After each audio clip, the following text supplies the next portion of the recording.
Kamu masih bingung bedanya jualan sama branding? Atau masih bingung mau jualan atau branding dulu? Di konten ini saya akan jelasin tentang branding dan jualan.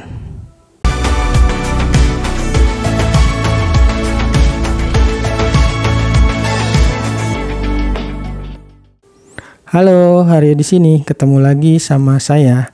Seperti biasa, saya akan membahas tentang investasi, pengelolaan keuangan, dan juga digital marketing. Yang tujuannya tentu saja untuk bisa bebas finansial. Kali ini saya akan membahas mengenai branding versus jualan.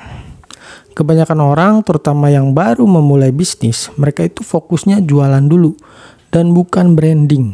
Lalu sebenarnya apa bedanya jualan dan branding? Saya akan jelaskan tentang jualan terlebih dahulu. Sederhananya, jualan itu fokusnya ke produk dan layanan. Jadi fokusnya lebih kepada gimana kamu bisa jual sebanyak-banyaknya produk sama jasa kamu. Alias kamu fokus biar laku. Biasanya orang atau bisnis yang fokusnya jualan, mereka tuh nonjolin atau menginformasikan semua tentang produk dan jasanya, seperti kualitas produknya, fitur-fitur produknya, dan manfaat produknya. Tapi pertanyaannya adalah, apakah dengan strategi seperti itu, produk dan layanan mereka tuh jadi yang paling laku? Dari pertanyaan ini, kita bisa masuk ke dalam branding. Saya akan jelasin dengan berikan contoh dari beberapa merek yang kemungkinan besar kamu sudah kenal. Nike. Siapa yang tidak kenal merek ini? Nike memiliki strategi marketing terbaik di dunia. Kenapa demikian?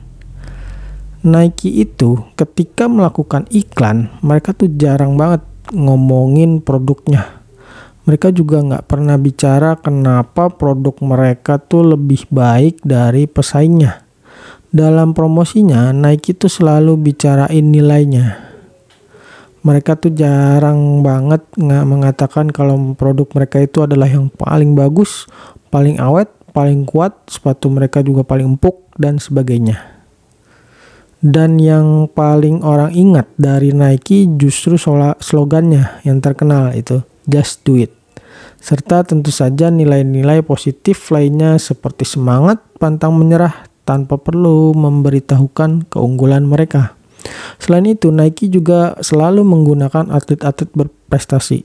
Tujuannya ya tentu aja untuk menonjolkan nilai dari Nike, serta menargetkan emosional atau sisi emosi dari konsumen mereka. Karena ketika kamu menjadi fans seorang atlet, katakanlah misalnya Cristiano Ronaldo, kamu tuh punya keterkaitan emosional kepada Cristiano Ronaldo.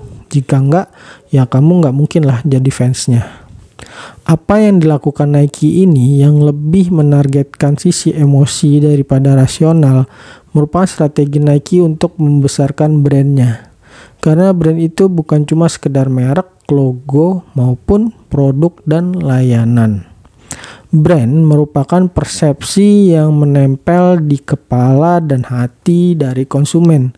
Dan tujuan dari brand adalah loyalitas, sehingga pada akhirnya akan memberikan dampak pada penjualan juga. Sebab sebagian besar orang itu beli bukan didasarkan pada keputusan rasional, melainkan didasarkan pada keputusan emosional. Contoh lainnya adalah Coca-Cola yang masih bisa bertahan hingga saat ini, meskipun usianya sudah 100 tahun lebih. Pernah ada sebuah studi yang membandingkan antara Coca-Cola dan Pepsi. Metodenya dengan menggunakan blind test. Pada studi tersebut, orang diminta untuk memilih mana yang lebih enak antara Coca-Cola dan Pepsi. Hasilnya ternyata Pepsi lebih unggul.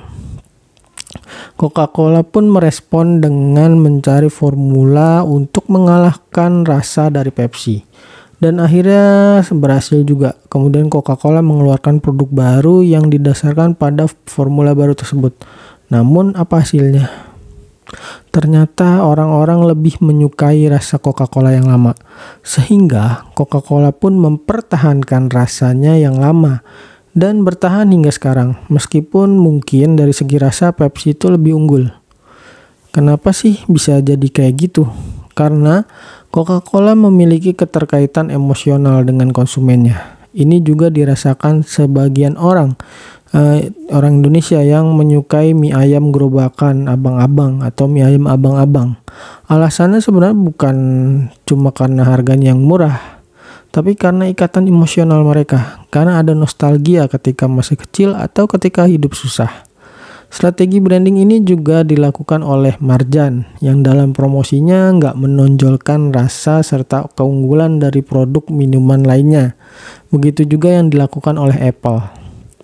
Apple biasanya nggak menonjolkan spesifikasi atau keunggulan produknya dan juga membanding-bandingkan produknya dengan produk lain. Mereka justru menonjolkan pengalaman dalam penggunaan produknya.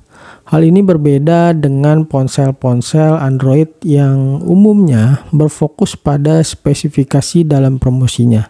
Sehingga meskipun harga produk Apple mahal, tetap saja masih memiliki konsumen yang cukup banyak dan sangat loyal. Mereka rela mati-matian membela Apple.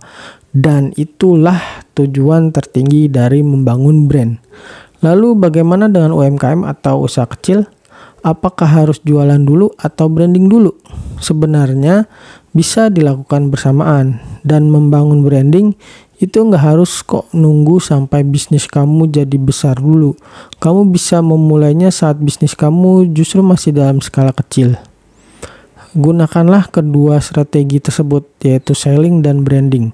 Tonjolkan keunggulan kamu sambil menargetkan emosi market kamu. Oke, sampai di sini pembahasan saya tentang branding versus jualan. Sampai jumpa di konten berikutnya.